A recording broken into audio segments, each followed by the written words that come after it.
Hello everyone, welcome to Eklavya study point. मैं हूं सचिन। आज मैं आप सभी को क्लास 12 पॉलिटिकल साइंस से जो आपका 5th चैप्टर है security in the contemporary world, इसकी इजी एक्सप्लेनेशन करवाने जा रहा हूं। क्लास 12 की ये वीडियो है न्यू सिलेबस के अकॉर्डिंग। फ्री नोट्स आपको दे दिए जाएंगे। उसके लिए आपको हमारा टेलीग्राम ग्रुप ज्वाइन करना होगा जो कि है @class12 ESP न्यू ग्रुप। यहाँ पे आपको टाइम टू टाइम सारे PDF नोट्स मिलते रहेंगे। तो अब हम आगे बढ़ते हैं। अगर आपकी कोई क्वेरी आती है तो आप मुझे इंस्टा पे मैसेज कर सकते हैं। यूज़र नेम आप सभी के सामने दिया हुआ है। तो सबसे पहला टॉपिक है हमारा मीनिंग ऑफ सिक्योरिटी, कि आप सिक्योरिटी से क्या समझते हो, आपकी नज़र में सिक्योरिटी क्या है। तो सिक्योरिटी का मतलब होता है फ्रीडम फ्रॉम डेंजर। यानी कि अगर मैं आपसे पूछूं कि सिक्योरिटी क्या है, यानी कि आपको किसी तरीके का भी कोई खतरा ना होना, यही सिक्योरिटी है। सिंपल सी बात है कि आपकी लाइफ खतरे से फ्री हो। तो होता क्या है, हम इंसान जो होते हैं ना, और जो हमारी लाइफ होती है, ये हमेशा ही थ्रेट में रहती है। हमेशा ही हमें कोई ना कोई खतरा रहता ही रहता है जब हम घर से निकलते हैं। ठीक है, कि the moment we step out of our homes danger begins to loom. यानी कि जब हम अपने घर से बाहर कदम रखते हैं तो उसी के वेरी नेक्स्ट सेकंड खतरा स्टार्ट हो जाता है। हो सकता है कोई एक्सीडेंट हो जाए, हो सकता है कोई बिल्डिंग गिर जाए, हो सकता है कोई पुल गिर जाए, तो कुछ भी हो सकता है। एंड अगर आप ये सोचते हो कि आप घर पे बैठ के सेफ हो, तो ये भी आपका मिसकॉन्सेप्शन है। ऐसा भी नहीं है भाई, घर पे बैठे बैठे भी अर्थक्वेक वगैरह बहुत सी चीजें हो सकती हैं। तो ऐसे सिनेरियो में अब हम हर डेंजर को तो नहीं इस चैप्टर में पढ़ने बैठेंगे कि भाई किससे क्या हो सकता है। तो हम सिर्फ वही थ्रेट्स को पढ़ेंगे जो कि हमारे लाइफ के कोर वैल्यूज को थ्रेटन करता है। यानी कि हमारी लाइफ के कोर वैल्यूज को, जैसे कि मैं आपको बताऊं, कुछ सीरियस थ्रेट्स होते हैं हमें कि these are dangers which if not addressed with preventive measures can lead to devastating consequences. कुछ खतरे ऐसे होते हैं, कुछ थ्रेट्स ऐसे होते हैं कि अगर इनको टाइम रहते सही ना किया जाए तो हमें बहुत सी प्रॉब्लम्स का सामना करना पड़ सकता है। तो मैं आपको पूरा का पूरा चैप्टर एक इस फ्लो चार्ट से समझा दूंगा। आप इस फ्लो चार्ट को अपने दिमाग में छाप दो। सिक्योरिटी के दो कॉन्सेप्ट होते हैं, ट्रेडिशनल कॉन्सेप्ट और नॉन ट्रेडिशनल कॉन्सेप्ट। सबसे पहले मैं आपको ट्रेडिशनल कॉन्सेप्ट पढ़ाऊंगा। इसमें एक तो एक्सटर्नल सिक्योरिटी क्या होती है ये आपको बताऊंगा, फिर मैं आपको इंटरनल सिक्योरिटी क्या होती है ये बताऊंगा। एक्सटर्नल सिक्योरिटी का मतलब होता है जब खतरा आपके देश से बाहर का है। कोई अगर बाहर की कंट्री हम पे अटैक कर रही है, अगर हम उससे खुद को सिक्योर करते हैं तो वो हमारी एक्सटर्नल सिक्योरिटी है। इंटरनल सिक्योरिटी अगर हमारे देश के अंदर ही कोई राइट वगैरह हो रहे हैं, कम्युनल वायलेंस है, वो सारी चीज़ें इंटरनल सिक्योरिटी में आ जाती हैं। सो पहले हम ट्रेडिशनल कॉन्सेप्ट को समझते हैं। तो ये अपना इंडिया है, यहाँ ये पाकिस्तान है। अगर पाकिस्तान की तरफ से कोई भी अटैक होता है इंडिया के ऊपर, तो उसको हम कहेंगे ये एक्सटर्नल सिक्योरिटी में आता है। ठीक है, फिर उसके बाद एक्सटर्नल सिक्योरिटी को ध्यान से समझते हैं हम क्या है। तो under external security military threat सबसे मेन थ्रेट होता है। यानी कि जो सबसे मेन थ्रेट है दैट इज मिलिट्री थ्रेट। किसी भी देश की मिलिट्री से हमें खतरा हो सकता है और ये अनदर कंट्री से ही हमेशा होता है। तो मिलिट्री अटैक जब भी होता है तो सिर्फ सोल्जर्स नहीं मारे जाते, साथ साथ सिविलियंस की भी जान जाती है। जैसे भी रिसेंटली आपने देखा होगा, पाकिस्तान अगर कुछ मिसाइलें छोड़ रहा था, अगर हम उसको इंटरसेप्ट नहीं करते तो हो सकता था बहुत से हमारे सिविलियंस की भी जान जाती। तो अगर किसी भी कंट्री पे मिलिट्री अटैक होता है तो वो इसीलिए होता है कि वहाँ की गवर्नमेंट का मोराल ही तोड़ दो। यानी कि अगर किसी भी गवर्नमेंट का मोराल तोड़ना है तो आप उस कंट्री पे सक्सेसफुल अटैक कर दो, उसका मोराल टूट जाएगा। तो एक्सटर्नल सिक्योरिटी बेसिकली क्या है, नेबरिंग कंट्री से अपने को खतरा हो सकता है। तो ये एक इन्फोग्राफिक से आप समझ सकते हो कि military threats are the most dangerous source of threat. Military attack में सोल्जर्स के साथ साथ सिविलियंस की भी डेथ होती है। एक्सटर्नल सिक्योरिटी में हमेशा नेबरिंग नेशन से खतरा होता है, और मिलिट्री अटैक से किसी भी गवर्नमेंट का मोराल टूट सकता है, ये समझ लो। We usually know which neighbouring country is more powerful, in other words from whom the threat is greater. हमें यूजुअली पता होता है कौन सी कंट्री ज़्यादा पावरफुल है, किससे हमें फ्यूचर में खतरा हो सकता है। तो अगर वॉर होती है तो किसी भी गवर्नमेंट के पास तीन ऑप्शंस होते हैं। पहला ऑप्शन है भाई सरेंडर कर दो, कुछ मत करो। अगर आपको लगता है आप वॉर नहीं लड़ सकते तो आप हाथ खड़े कर दो, सरेंडर कर दो। दूसरा है कि जो भी आपका अपोनेंट है उसकी डिमांड मान लो, बिना वॉर में जाए, जो वो कहना चाह रहा है वो मान लो। या अब आप वॉर करो, आप हराओ सामने वाले को, ठीक है, आप डिफेंड करो खुद को। ये तीन चीजें होती हैं, ठीक है, तीन ऑप्शंस होते हैं।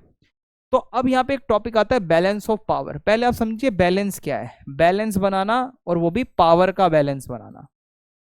देखो, when a country looks at its neighbouring region, find that some countries are small while others are large.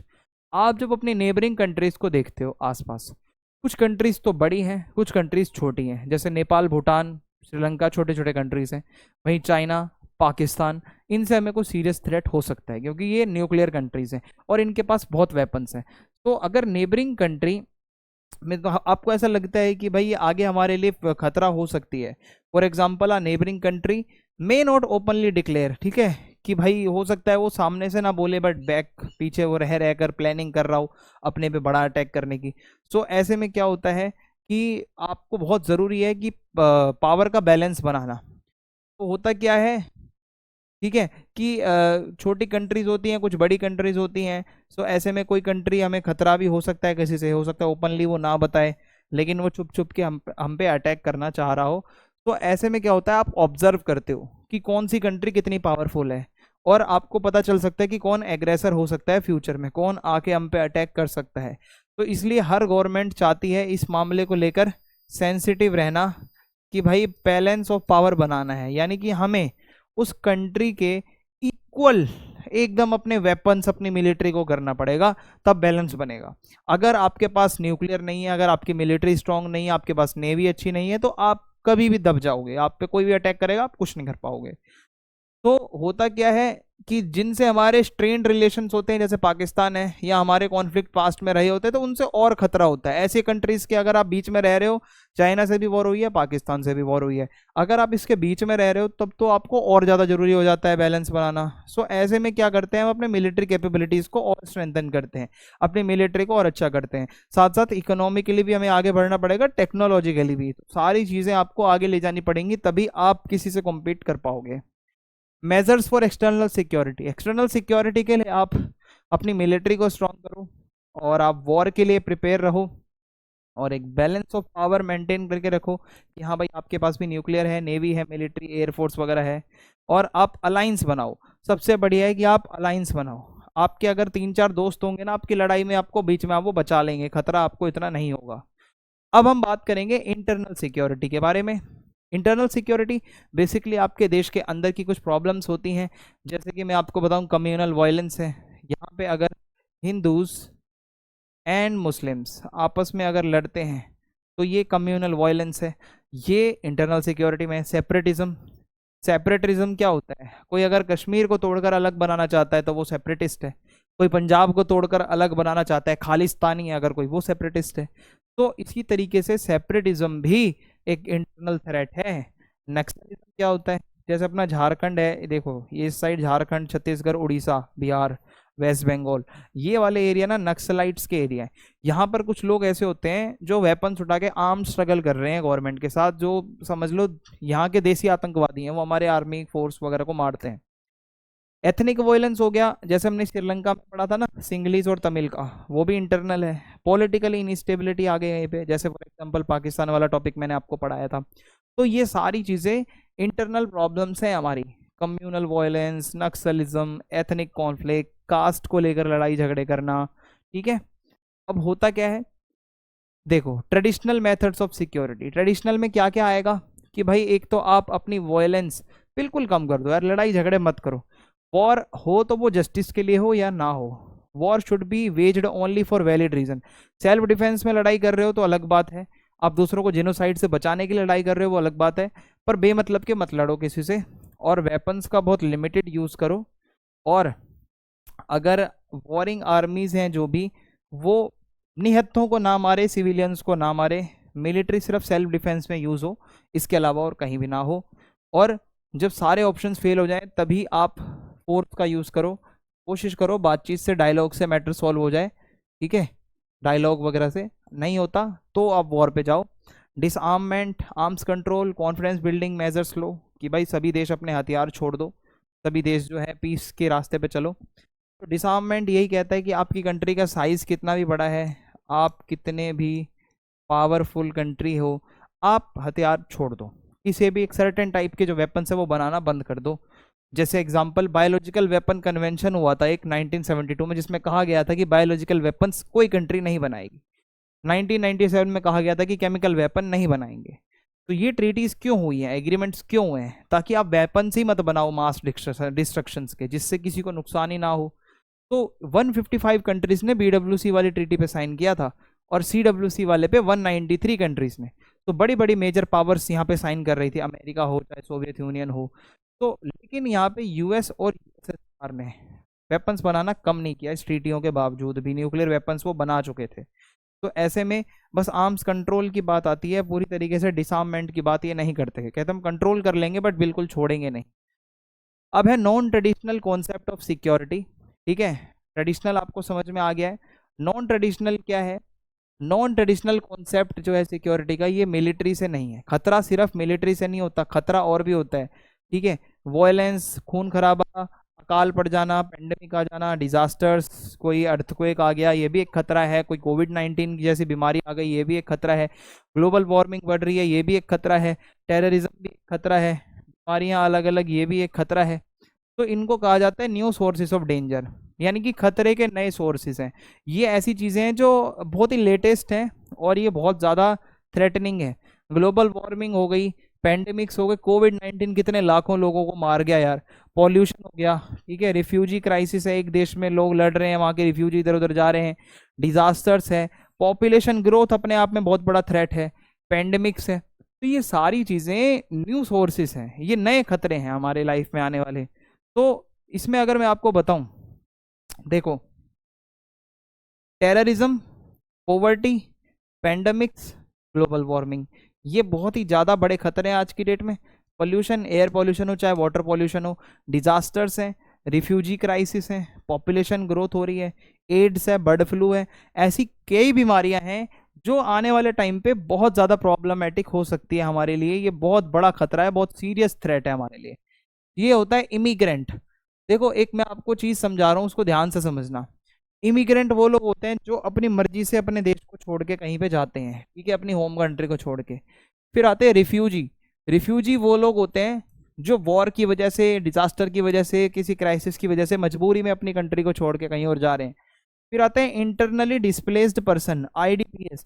ये वो लोग हैं जिनको अपनी जमीन से बेदखल कर दिया जाता है। मान लो गवर्नमेंट कोई प्रोजेक्ट वो बनाने वाली है, डैम वगैरह, तो वहाँ के गाँव को उजाड़ दिया, वहाँ के लोगों को कहीं और डिस्प्लेस कर दिया।